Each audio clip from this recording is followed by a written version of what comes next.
굿모닝 OBS가 시작한 10부작 특별기획 희망 99.9 혐오와 차별을 넘어 인권이 존중받는 사회로 지난주에는 홍성수 교수와 함께 혐오 현상 전반을 짚어봤다면 이번 주부터는 대한민국을 대표하는 인권 변호사 김칠준 변호사와 함께 범죄 아닌 혐오, 처벌되지 않는 폭력이라는 주제로 혐오의 실태와 법적 대응 현실에 초점을 맞춰 판례를 중심으로 들여다보겠습니다. 김칠준 변호사와 함께합니다. 어서 오십시오. 네, 안녕하세요. 다시 뵙게 됐습니다. 오늘은 우리 사회의 혐오 표현에 대해 법적 관점에서 함께 살펴보려고 합니다. 무거운 주제이기도 하고 좀 딱딱할 수도 있겠지만 그래도 좀 더 쉽게 함께 이야기 나누는 시간을 갖도록 하겠습니다. 예, 혐오에 대한 법적 대응의 현실. 보통 이제 현실이란 단어가 붙으면은 녹록지 않다는 얘기거든요. 예, 좀 암울한 상황인가요? 그런 느낌이 드는데. 예, 솔직히 말씀드리면 쉽지 않습니다. 네. 길거리에서 그리고 온라인에서 심지어 국회에서까지 노골적인 혐오 표현들이 많이 쏟아지고 있지 않습니까? 이제 법은 이를 제대로 현재 제재하지 못하고 있는 상황입니다. 피해자들은 고통받고 있는데 이건 개인 의견 표명이다 또는 표현의 자유다. 라고 하면서 법의 보호를 받지 못하는 경우가 많습니다. 하지만 여기서 이제 손을 놓고 있을 수만 없기 때문에 이제 오늘 말씀드릴 내용은 바로 이 문제를 어떻게 해결해 나갈 것인가, 그리고 해결할 수 있는가 이 문제에 대해서 같이 이야기 나누겠습니다. 예, 뭐 노래 가사지만 슬픈 예감은 틀린 적이 없습니다. 법대로 해, 뭐 이런 얘기가 흔하게 흘러나오는 표현이지만 혐오 현상에 대해서 법의 한계 때문에 제재하지 못한 경우가 많다. 걸어가야 할 길이 참 멀군요. 예, 맞습니다. 하지만 이제 나아가고 있긴 합니다. 먼저 헌법재판소는 혐오 표현 규제의 필요성을 인정했고 국회에도 여러 법안들이 발의되어 있습니다. 그리고 좀 자세히 말씀드리겠지만 네. 국제사회도 우리나라의 그 변화를 촉구하는 권고를 구체적으로 내리고 있습니다. 예. 이것이 바로 이제 그런 앞으로 우리가 나아갈 수 있는 가능성을 보여주고 있는 게 아닌가 싶습니다. 예. 자, 본격적인 혐오 표현의 실태 그리고 법의 한계에 대한 이야기 풀어보도록 하겠습니다. 앞서 잠깐 말씀해 주셨습니다만 집회 현장이나 정당의 현수막 걸린 내용들을 좀 보면은 노골적인 수준을 넘어서 혐오 수준의 표현들이 자주 눈에 띕니다.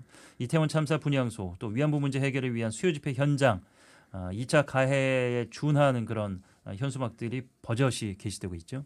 예, 뭐 대부분 아시는 내용인데 심각한 상황이죠. 네. 이태원 참사 분향소 근처에 사망을 국가가 책임져야 하느냐, 왜 국가에게 책임 묻느냐, 이런 내용이겠죠. 그리고 수요 집회 현장에는 위안부가 자랑이냐, 이런 내용. 네. 그리고 제주에서는 4.3은 김일성 공산 폭동이라는 현수막도 있었습니다. 이러한 표현들은 참사 유가족과 역사적 피해자들의 존엄을 훼손하고 그 고통을 부정하거나 조롱함으로써 명백한 2차 가해에 해당하는 혐오 표현입니다. 네. 이런 노골적인 혐오 표현들 논란이 되지만 제재는 어렵다. 그렇기 때문에 계속 이제 개선이 되지 않고 반복되는 거 아니겠습니까? 가이드라인 같은 것도 없나요? 네, 지금 2022년 5개 광고물법이 개정되면서 예. 집회나 정치활동 목적의 현수막은 5개 광고물법이 금지 제한 규정이 적용해서 제외됐었습니다. 그래서 정당 현수막은 일정 요건만 충족하면 내용 제한 없이 게시할 수 있게 된 겁니다.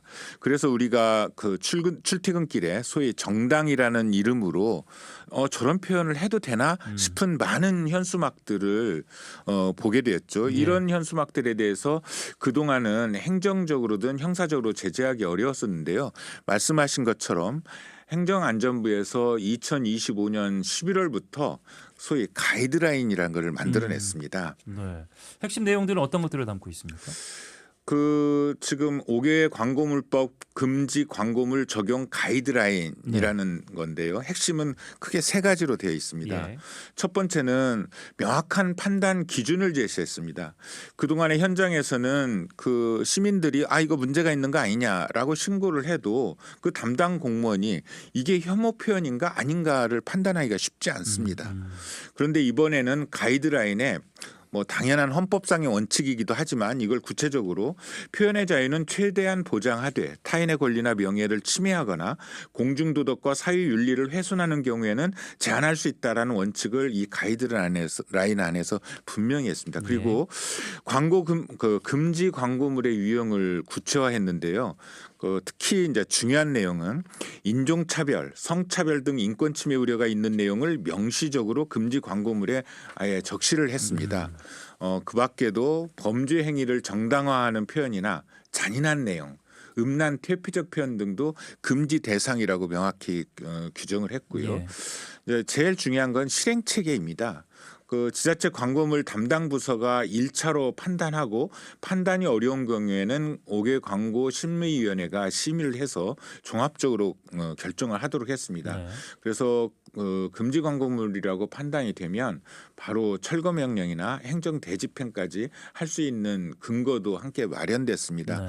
그래서 그동안에 2022년 법 개정으로 인해서 여러 가지 그 제재가 어려웠던 점들을 이제 가이드라인의 일정 부분 보완하게 되긴 했지만요. 네. 그래도 제일 중요한 것은 이 가이드라인 하나가 모든 걸 해결한다고 보지는 않습니다. 이 현수막을 볼 때마다 시민이 신고하고 그리고 지자체가 그 신고를 받으면 신속하게 조치를 하고 하는 이런 선순환 구조가 만들어져야 네. 바로 시민의 힘에 의해서 이런 혐오 표현 광고물들이 우리 사회에서 좀 사라지게 할 수 있지 않을까라는 생각이 듭니다. 네. 세월호 사태 이후에 시간이 상당히 흘렀음에도 불구하고 유가족들에 대한 혐오는 수그러들지 않고 있었죠. 이 고통을 계속해서 호소해 왔음에도 불구하고 지속됐는데 최근에 차명진 전 의원이 이제 모욕 사건으로 재판을 받아왔는데 항소심에서도 유죄가 인정이 됐군요. 예, 좀 시간이 지나긴 했지만 여전히 이제 법적으로는 논쟁이 계속됐었죠. 이제 항소심에서도 유죄를 인정했는데요. 이 원래 내용은 차명진 전 의원은 세월호 참사 유가족들을 향해 자식의 죽음으로 돈을 벌어먹는다. 라는 취지의 글을 올렸고 유가족과 자원봉사자 간의 성관계가 있었다는 허위 사실까지 유포했었습니다. 이에 대해서 1심 법원은 모욕죄와 명예훼손죄 모두 유죄를 인정했고요. 네. 항소심도 역시 이를 그대로 유지한 겁니다. 근데 여기서 중요한 쟁점은 법원은 이 사건이 단순한 정치적 비판이나 의견 표명이 아니라 참사 피해자라는 사회적으로 특정 가능한 집단을 대상으로 모욕적이고 잔혹한 표현과 허위 사실을 반복해 유가족 개인의 인격과 존엄을 훼손한 행위라고 보았습니다. 특히 이미 극심한 상실과 트라우마를 겪고 있는 유가족들에게 네. 추가적인 정신적 고통, 즉 2차 가해를 초래했다는 점을 분명히 지적했습니다. 이 판결은 모든 혐오 표현을 처벌할 수 있다는 뜻은 아니지만 특정되고 식별 가능한 피해자 집단을 향한 모욕과 허위사실 유포는 표현의 자유로 보호될 수 없다는 기준을 분명히 했습니다. 뭐 뒤에 말씀드리겠지만 이게 개인에 대한 가해 행위가 아니란 이유로 법적 제재가 어렵다라는 여러 논란은 지금도 계속되고 그래서 법 개정이 필요하다 또는 입법이 필요하다는 논의를 계속하고 있는데요. 이 판결은 비록 개인이 아니라 하더라도 유가족이라는 특정 가능한 집단에 대한 모욕은 당연히 인정될 수 있다라고 해서 그 한계들을 조금씩 넓혀 나간 네. 그런 의미 있는 판결이라고 볼 수 있습니다. 예. 현 정부 들어서 조금 더 극심해지고 있는 혐중 시위, 명동에서 펼쳐지고 있는 차이나우 시위 같은 것들, 뭐 오성 홍기를 찢었다거나 사절에 대한 모욕 혐의와 관련해서 이제 수사를 받고 뭐 이런 일들까지 있었는데 상인들과의 마찰도 있고요. 표현의 자유, 또 타인에 대한 폭력 구분돼야 될 텐데 이게 쉽지가 않은 상황으로 가고 있습니다. 예, 계속 예. 뭐 동일한 쟁점의 문제인데요. 당연히 심각한 문제입니다. 그리고 이걸 단순한 의견 표명이라고 볼 수는 없습니다. 네. 문제는 특정 집단에 대한 적대와 위협을 드러내는 폭력적 혐오 시위에 가까운데요. 이러한 행위가 명백히 위험하고 해악적임에도 불구하고 이를 제어할 명확한 법적 근거가 여전히 부족하다는 점입니다. 이게 특정 개인에 대한 공격이 아니라는 이유 때문이죠. 그래서 결국 표현의 자유와 타인에 대한 폭력은 명백히 구분되어야 하고 그 경계를 제도적으로 세우고 그리고 그 타겟이 특정 개인이 아니라 하더라도 제재할 수 있는 법리적인 논거 또는 근거를 세워나가는 게 중요하다. 중요하다고 생각합니다. 예. 오늘 굿모닝 OBS 희망 99.9에서는 대한민국을 대표하는 인권 변호사인 김칠준 변호사와 함께 우리 사회에 만연한 혐오와 차별을 넘어 인권이 존중받는 사회를 만들기 위해 고민하는 시간을 가지고 있습니다. 자, 많은 분들이 동의하지 않지만 나와는 별개다. 그냥 뭐 그럴 수도 있지. 뭐 이렇게 무시하고 지나가다 보니까 혐오 표현 일부가 극단적 사건이 아니라 거리구호 속의 일상이 돼버려 가는 것이 아닌가라는 생각도 드는데요. 지금부터 혐오 표현 그렇다면 어떻게 처벌을 할 수 있을지 살펴보도록 하겠습니다. 일단 무엇이 혐오 표현인가 정의부터 저희가 다시 한번 정리를 좀 해볼 필요가 있겠습니다. 예. 그 혐오 표현이라는 말을 이제 많이 쓰고 있지만 네. 정확한 정의에 대해서는 한번 되짚어 볼 필요가 있습니다. 예. 혐오 표현이란 성별, 장애, 종교, 인종, 출신, 국가, 성적 지향처럼 개인이 쉽게 바꿀 수 없는 정체성을 이유로 특정 개인이나 집단을 모욕하거나 비하하고 멸시 위협하고 차별과 폭력을 정당화 조장하는 표현을 말합니다. 네. 단순히 불쾌한 말이 아니라 예. 사회적으로 차별을 강화하고 배제와 폭력을 정당화하는 효과를 가진 표현이라고 말씀드릴 수 있습니다. 뭐 그동안에 주된 대상은 여성, 성소수자, 장애인, 이주민, 참사 피해자, 국가폭력 피해자 등인데 예. 최근에는 극우 정치 세력이 종교와 역사 부정, 여성 혐오를 결합해서 이제 사상 혐오에까지 나아가고 있다. 이런 생각이 지금 들고 있습니다. 예. 그렇다면은 기존에도 이것을 이제 규제하는 내용들이 있었을 것 같은데. 예, 있었습니다. 우리 형법에도 모욕죄와 명예훼손죄가 있고 민법상 불법 행위로 인한 손해배상 청구가 가능합니다. 그리고 국가인권위원회 진정을 통해 인권 침해에 대해서 권고 조치를 할 수 있고 네. 정보통신망법이나 5개 광고물법에도 인권 침해 우려가 있는 표현을 금지하는 규정을 갖고 있습니다. 다만 아까도 말씀드렸듯이 이 모든 제도들의 기본은 특정 개인의 권리 침해를 전제로 하는 그렇게 설계가 돼 있기 때문에 예. 이 법들을 적용하는 데는 명백한 한계가 있다는 겁니다. 그 혐중시를 봐도 중국인 특정 누구 뭐를 대상으로 한 게 아니라 중국인 전체를 대상으로 하다 보니까. 예, 그렇습니다. 그렇다면은 이 적용 자체가 그럼 현재로서는 좀 어렵다 이렇게 봐야 되는 거예요. 예, 좀 어려운 일을 조금 더 좀 설명을 예. 드리면요. 그 혐오 표현의 경우 개인을 특정하지 않고 집단 전체를 대상으로 이루어지는 경우가 아주 많습니다. 여성은 이렇다. 이주민은 이렇다. 방금 말씀하신 것처럼 중국인은 이렇다. 이런 표현이 대표적인데요. 현행 법체계는 개인의 인격권 보호에 초점이 맞춰져 있기 때문에 피해자가 특정되지 않거나 집단의 규모가 클 경우에는 예. 법적으로 침해를 인정하기가 매우 어렵습니다. 그래서 사회적 해악은 명백한데도 불구하고 특정 개인의 권리 침해가 아니다. 라는 이유로 법적 구조를 받지 못하는 경우가 많이 있었습니다. 예. 그 모욕감을 느꼈다. 혐오 표현 때 모욕감을 느꼈다 하는 생각이나 상황이 있을 수 있는데 근데 이게 적용이 쉽지 않다는 얘기는 왜 그렇습니까? 예. 이제 뭐 같은 얘기를 모욕죄에다 한번 적용을 해볼 텐데요. 모욕죄가 성립하려면 구체적으로 특정된 개인의 사회적 평가를 저하시킬 정도의 표현이어야 됩니다. 그러니까 특정 개인.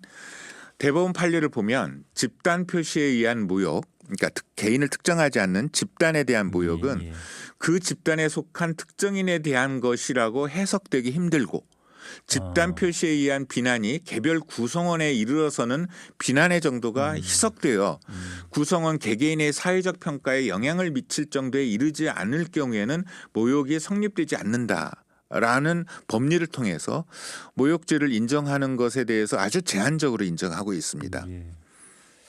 그 이전에 저희 그 아나운서 안에서도 비슷한 일이 있었잖아요. 그러니까 예. 여성 아나운서들은 뭐 이렇다 저렇다 예. 그렇게 발언했을 때도 굉장히 많은 아나운서들이 모욕감을 느꼈음에도 불구하고 그 일이 이렇게 사회적으로 원만히 또 해결이 쉽지는 않았던 것을 생각하면 좀 예. 이해가 될 것 같은데 구체적인 사례를 더 들어보겠습니다. 예. 모욕죄가 인정된 사례 그렇다면 보야겠죠. 지금 그 여성 아나운서 사례는 이제 법적으로 어떻게 결론이 났는지는 정확히 알 수 없지만 예. 유사한 사례가 있습니다. 그 대표적으로 한 피고인이 여성 경찰관이 인터뷰하는 유튜브 영상 캡처 사진을 올렸고 예. 이제 문헌은 이렇게 되어 있습니다. 한 명도 제대로 막지 못하는 것들이 무슨 치안 조무사? 라는 댓글을 단 사안이 있었습니다. 예. 이 댓글에서는 특정 여성을 지칭하진 않았죠. 다만 이제 그 글을 올린 게 여성 한 명의 경찰관이 인터뷰하는 사진을 올리고 그렇죠. 캡처가 있는 거예요. 예. 그러니까 이제 그 여기에서 피고인은 이 여성 경찰 집단 전체를 지칭하여 발언한 것일 뿐 피해자 그 사진 속의 주인공 개인을 모욕하려는 고의는 없었다라고 주장을 하게 됐습니다. 그런데 이제 법원은 피해자의 얼굴과 이름이 그대로 노출된 사진을 올려 피해자 개인을 특정한 모욕에 해당한다면서 유죄를 인정했습니다. 뭐 뒤집어서 얘기하면 특정 개인의 사진이 올라가지 않았으면 이건 뭐 여성에 대한 편견과 혐오라 하더라도 네. 현행 법에서는 처벌하기 어렵다라고 볼 수도 있는 것이죠. 예. 얼마 전에도 뭐 주목할 만한 이슈가 있었죠. 모 야당에서 소수자, 사회적 약자에 대한 어떤 배려도 포함된 비례대표 의원으로 본인들이 영입해 놓고 예. 내부 사정이 안 좋다고 그래서 동료 의원에게 모욕적인 장애에 대한 모욕적인 발언을 한 바가 있었는데 근데 국회의원의 장애 비하 표현이 모욕죄가 아니다라는 판결이 있었습니다. 예. 이제 아까도 말씀드렸던 그 법리의 이제 연장선인데요. 이제 국회의원들이 외눈박이, 절름발이, 정신분열 등 장애를 비하하는 표현을 사용한 사례입니다. 네. 이때 이제 장애 당사자들이 손해배상 청구를 했겠죠. 예. 불법 행위를 이유로 한 손해배상 청구를 한 것인데요. 그런데 이제 법원은 문제된 표현들이 장애인을 비하하거나 혐오감을 유발할 수 있는 매우 부적절한 표현이라는 점은 분명히 인정했습니다. 네. 하지만 해당 발언들이 원고 개인을 직접 지목한 것이 아니라 장애인이라는 집단 전반을 향한 표현에 해당한다고 보고 이에 따라서 국회의원들의 손해배상 책임을 부정했습니다. 네. 결국 대법원도 이제 이런 이유로 모욕이나 명예훼손에 해당하지 않는다고 판단했는데 이 판결은 명백한 장애 비하 표현조차도 개인의 특정성이 부족하면 법적으로 제재하기 어렵다라는 우리 현재의 법 체계나 법적 현실을 보여주는 대표적인 사례라고 볼 수 있습니다. 예. 그렇다면 이제 명예훼손죄를 좀 들여다볼 텐데 좀 까다롭다고 해요, 역시요. 예. 이제 그 모욕죄가 대상이 특정됐느냐가 가장 핵심적인 쟁점이라고 한다면 예. 명예훼손은 물론 대상이 특정되기도 해야 되지만 더 이제 까다로운 요건은 구체적인 사실을 적시했는가 여부입니다. 근데 문제는 많은 혐오 표현은 법적으로는 사실 주장이라기보다 가치 평가 또는 의견 표명으로 분류될 수밖에 없습니다. 여성은 무능하다, 뭐는 어떠하다라고 하는 것은 사실은 사실관계를 표현하는 것이 아니라 가치평가의 영역이죠. 그래서 대표적으로 일본군 위안부의 본질은 매춘이었다라는 표현이나 유관순 열사를 폭력적인 여학생, 여자 깡패 그리고 김구 선생을 가짜 위인, 타고난 살인마로 표현한 사건들이 있습니다. 네. 구체적인 거 사실을 적시하려면 언제 어디에서 누구를 살해했다. 라든가 뭐 언제 유관순 같은 경우는 언제 어떤 폭행을 일으켰던 폭력적인 행위를 했다 이런 구체적인 사실 적시가 있어야 되는데 그것이 아닌 이상 이건 가치평가나 의견 표명에 불과하다라고 봤고요. 예. 그래서 대법원은 이러한 표현들이 증명될 대상이 되는 사실의 적시가 아니라 가치평가 내지 의견 표명이라고 봐서 명예훼손죄 성립을 인정하지 않았습니다. 네. 뭐 아무리 역사를 왜곡하고 그리고 모욕적인 표현을 하더라도 의견이나 가치평가란 이유로 처벌을 면하게 되는 것이죠. 뭐 여러분들 이제 들으시면서 좀 설명할 수 없는 답답함을 좀 느끼시지 않았을까? 그러니까 기존 체계로는 제재하거나 어떤 혐오를 막을 수 있는 방안이 별로 없는 거 아니야 이런 무력감을 좀 느끼실 수도 있겠습니다. 예. 그러니까 이런 부분들에 대해서 이제 다음 시간에 좀 더 입법적으로 어떻게 해석할 것인가의 문제는 예. 여전히 남아 있지만 아까 그 헌법재판소도 혐오 표현의 정의와 그것이 인권을 침해한다라는 것이 이제 전제가 되고 그것을 뭐 거기에도 구체적인 사실 적시라는 것을 전제로 하지 않는 상황이었기 때문에 예. 앞으로 이제 법 개정돼서 해결하면 좋지만 네. 그렇지 않다 하더라도 좀 더 아주 포괄적인 대상을 하지 않고 있는 이상 그 어떤 이 현행 법 체계에서의 모욕죄나 명예훼손 또는 불법의 책임을 적극적으로 시민사회 차원에서 또는 우리 변호사 차원에서 문제 제기하고 사회적인 어떤 논란이나 이런 것들을 반복하면서 예. 인식이 확산된다면 법원도 좀 더 전향적으로 이런 부분에 대해서 판결을 해나가리라고 기대하고 있고 실질적으로 그렇게 지평을 넓혀가고 있다고 생각하고 있습니다. 뭐 우리나라 인권도 많이 발전해 왔고 하고 있습니다만은 예. 역시나 외국 사례를 들여다보면 조금 벤치마킹할 부분이 있지 않을까라는 생각이 듭니다. 규제 사례를 좀 보면은 혐오 표현에 대해서 국제 기준은 좀 엄격하지 않을까라는 기대감이 있는데. 예. 이제 국제 기준은 예를 들어서 자유권 협약이라든가 또는 인종차별 철폐 협약 이런 데에서는 아주 오래전부터 그런 규정들을 갖고 있었습니다. 예를 들어서 자유권 협약 제20조 2항은 차별 적이 또는 폭력의 선동이 될 민족적, 인종적 또는 종교적 증오의 고치는 법률로 금지된다라고 명시하고 있고 그다음에 인종차별 철폐협약 제4조는 더 구체적으로 규정하고 있는데 인종적 우월성이나 증오에 근거한 모든 관념의 보급, 폭력의 행위에 대한 고물을 법으로 처벌해야 하는 범죄로 선언할 것을 요구하고 있습니다. 이게 무슨 말이냐면 이제 우리도 조합 가입국이거든요. 그럼 이 조항에 따라서 우리나라도 입법을 해야 될 의무 또는 채무를 국가가 지고 있습니다. 네. 그래서 국제사회에서 혐오 표현을 단순한 불쾌한 말이 아니라 차별과 폭력으로 이어질 수 있는 사회적 위험 요소로 보고 법으로 제한해야 한다라는 의무를 이 가입 국가들한테 부여하고 있는 셈이고 이 가입 국가로서는 여기에 따라서 우리가 이런 입법을 해야 된다고 해야 되는 상황입니다. 근데 이런 것들을 이제 제대로 이행하지 않고 있기 때문에 예를 들어서 그 유엔의 인종차별 철폐 위원회 같은 데에서는 여러 가지 제안도 하고 그러는 것이죠. 예. 자, 3부는 좀 여기서 마무리를 짓고 좀 쉬어가는 시간을 갖도록 하겠습니다. 3부에서는 대한민국의 혐오에 대한 표현에 대한 기존 규제 한계점을 들여다봤는데 외국 사례까지 들여다봤으니까요. 4부에서는 조금 더 구체적인 얘기, 현실적인 이야기를 조금 더 살펴보도록 하겠습니다.